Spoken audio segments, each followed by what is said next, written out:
Hello guys and welcome back to the channel. Thanks for tuning in. So today I'm going to be making this video on all the games that are completed in 2024. So without further ado, let's get right into it. The first game we're going to be talking about is none other than Persona 3 Reload on the PlayStation 5.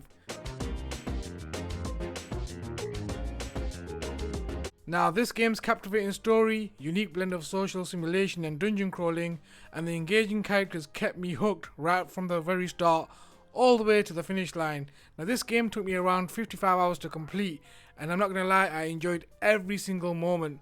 It felt like it was really rewarding, whether I was strengthening social links, exploring the depths of Tartarus, or uncovering the mysteries of the Dark Hour. The updated graphics and the gameplay enhancements made the experience feel even more immersive, and I really did appreciate the effort that they put into the modernizing of this classic.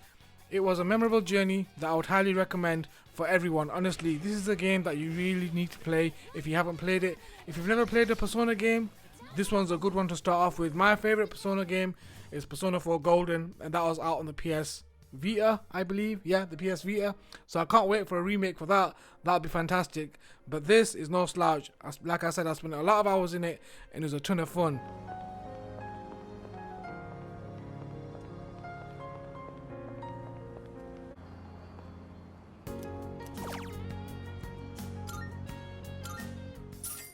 Next up we have Stellar Blade for the PlayStation 5, and while it initially impressed me with its breathtaking visuals, intricate character designs and intriguing world building, the experience fell short of my expectations, and the reason for that is the combat system, while visually flashy, felt repetitive and unbalanced as the game progressed. My body frame. Take this. It's first aid. Thank you. There's more of them. Boss fights, which should have been the highlight, often lacked creativity and relied too heavily on predictable patterns rather than offering unique, memorable challenges. Let's go. Is that an alpha named Tiba? Let's join them. The story itself started off very strong with an interesting premise, but it struggled to maintain momentum. I found that the characters to be somewhat one-dimensional and the development felt rushed or unexplored. This made it hard to connect emotionally to the narrative, especially during key moments that were meant to feel impactful but instead came off as hollow.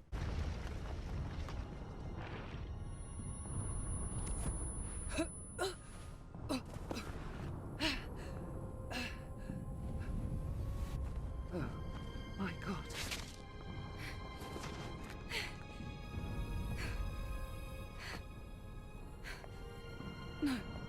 No!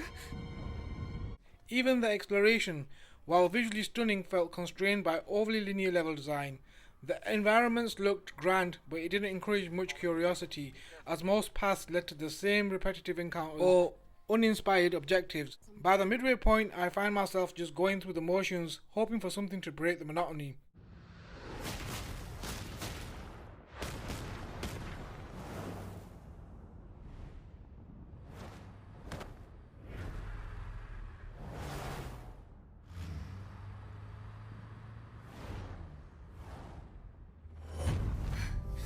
What's wrong?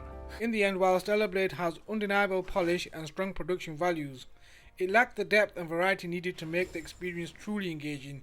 It's a game with a lot of potential, but one that ultimately left me feeling bored and disconnected as I progressed. In the end, I'm just glad that I was able to complete the game, put it on the shelf, and never look back at this game again. Unless they make a part 2 with a better story and a bit more better mechanics, I might pick it up and play it again. But yeah, that was Stellar Blade, guys, on the PlayStation 5. It's Legion, so compatibility shouldn't be an issue. Make sure to take everything.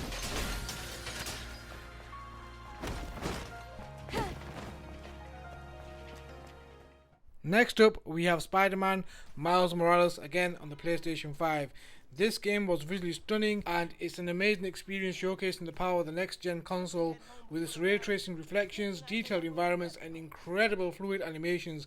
Swinging through the snowy streets of Harlem and the broader New York City during winter was breathtaking. The vibrant, festive atmosphere really added so much character to the game.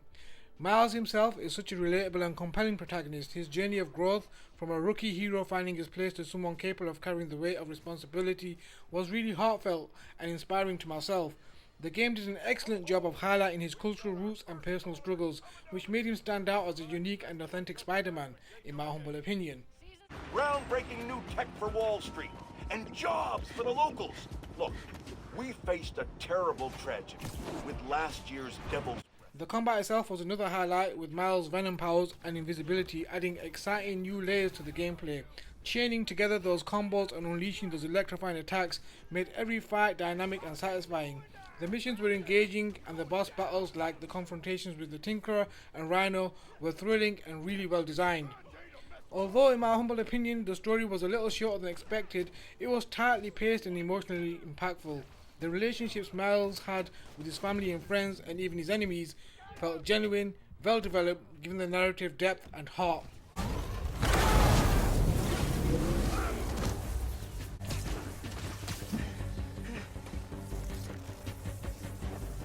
You're in for some pain. Overall, Spider-Man Miles Morales was a fantastic experience that beautifully blended action, emotion, and visual spectacle. It's a game that not only serves as a worthy follow-up to the original, but also firmly establishes Miles Morales as a Spider-Man who is just as iconic as Peter Parker. That's it, guys. I'm really glad that I managed to complete the game in 2024, so I can take this off my backlog and move on to the next game swiftly.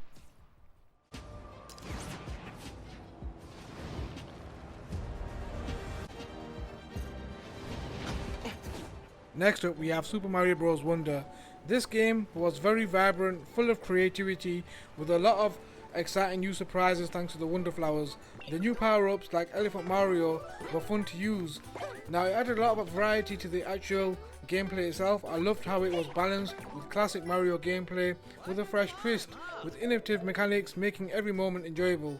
Playing with friends was fun as well, a bit chaotic but a lot of fun, adding another layer to the experience.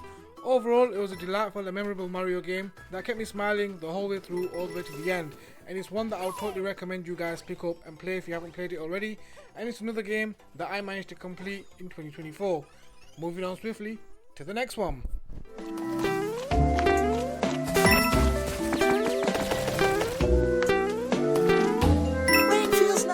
Next up, we have Dragon Quest III 2D HD Remake. This game beautifully blends nostalgia with modern graphics, offering a visually stunning experience while staying true to the original's classic charm.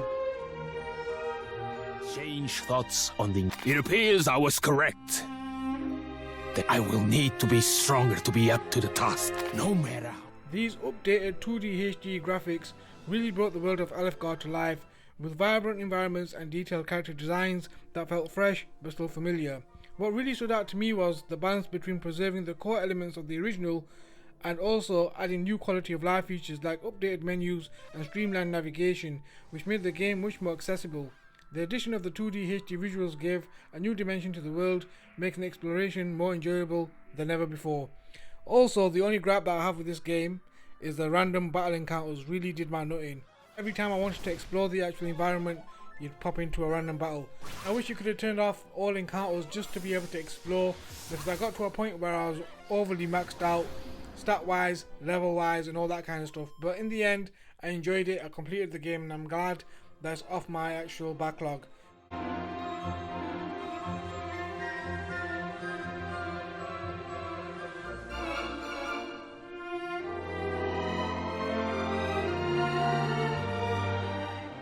Next up, we have my beloved Final Fantasy VII Rebirth.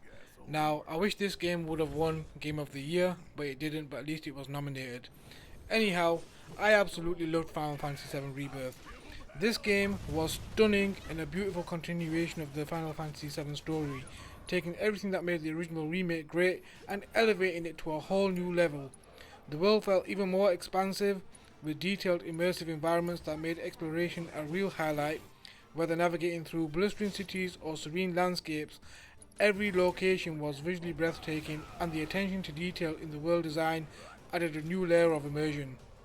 The narrative was gripping, diving deeper into the characters' personal stories while further exploring the mystery behind the larger conflict. The emotional stakes were higher than ever before, and I found myself even more invested in the fates of Cloud, Tifa, Aerith, and the other beloved characters. About damn time!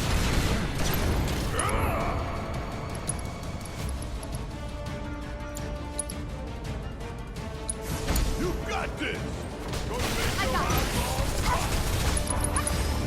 And I loved how the story managed to strike a balance between paying homage to the original and offering something new for the fans. The combat system itself was a standout, offering fast-paced action while still retaining tactical depth. The ability to freely switch between characters during battles was exhilarating, and the use of both abilities and magic felt more seamless and strategic than ever before. The gameplay added a sense of fluidity that made combat both challenging and satisfying. They mean so much to me. Overall, Final Fantasy VII Rebirth is a breathtaking sequel that successfully builds on the incredible foundation set by the Final Fantasy VII Remake. It combines captivating storytelling, memorable characters, and engaging battle system to create an unforgettable experience. I'm excited to see how the story unfolds and can't wait to dive into this incredible world again in Part 3. This is another game that's on the shelf and I completed it. I was going to go for the Platinum Trophy, but it's just too difficult and I don't have the time for it. But I really enjoyed my time with this game and I'm just really happy that I was able to complete it and finish it and put it on the shelf. And before Part 3 comes out, I'm going to play Remake, Rebirth, and then be ready for Part 3, whatever it's going to be called. So yeah guys, that's another one on the shelf.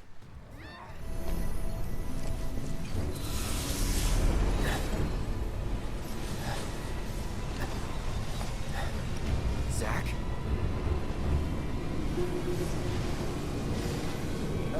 How's about we save the catching up for later? Next game on the list that I completed is Resident Evil 4. What an incredible experience. The game looks stunning with its enhanced visuals, bringing the terrifying environments to life in a new way. The improved controls and over-the-shoulder camera made combat feel way more smoother and more precise, while new mechanics like the parry system added extra depth to the gameplay. Leon's character development was compelling, and the story kept me hooked with its twists and intense moments.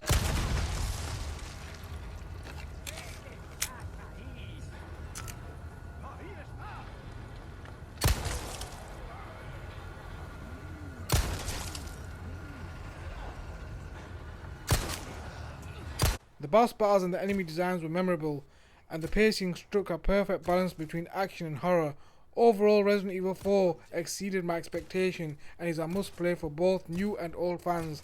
And don't forget guys, that I actually played this originally on the Nintendo Wii way back in the day with a good friend of mine. After playing it on the Wii, I played it on the PS4 and now playing it again on the PlayStation 5 with these new visuals, and this is the way to go. This is the definitive version of Resident Evil 4. I've also played the DLC as well, but I couldn't get the footage for that, but I have completed the main game and also the DLC. So this is a game that you really want to play. It's winter time. It's one of those games that you're really going to enjoy. It's a dark atmospheric game and you will enjoy it in winter, and it's another one that I can put onto the shelf, completed, off the backlog list.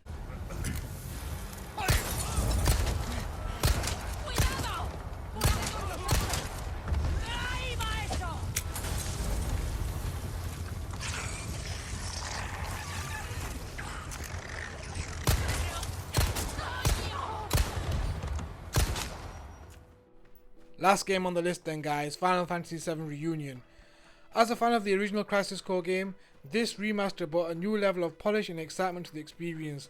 The updated graphics were stunning, with beautifully enhanced character models and environments that made the world of Crisis Core feel even more immersive and vibrant. The re-recorded voice acting added a fresh new energy to the characters, breathing new life into the story and deepening the emotional impact of the original game. The narrative which follows Zack Fire's journey from soldier to his final moments still hits hard with its emotional depth. The relationships which Zack has formed, especially with characters like Aerith, felt even more impactful, making the game's bittersweet moments resonate on a deeper level. The combat system was another standout. The fast-paced action was even more refined, with smoother animations and improved mechanics that made each battle feel more dynamic and satisfying. The digital Mindwave DMW system, while unchanged, was streamlined to feel less intrusive, which enhanced the overall flow of the game. Overall, Final Fantasy VII Reunion is a beautiful remaster that captures the heart of the original while offering visual upgrades and refined gameplay that make it feel fresh. It was an unforgettable journey back into Zack's story and a perfect way to revisit the Final Fantasy VII universe. I loved this game and played it thoroughly on the PlayStation 5. And that was it, guys. I hope you enjoyed the video. They were the games that I beat in 2024. I can't wait to make another video in 2025 and see what games I can beat in 2025.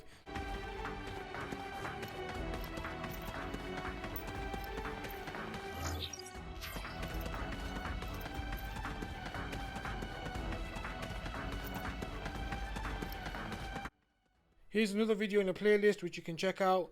Please leave some comments in the comment section down below. If you haven't subscribed, please subscribe. It's free. Like, share, do all that good stuff, and I'll catch you in the next video. Peace out, guys.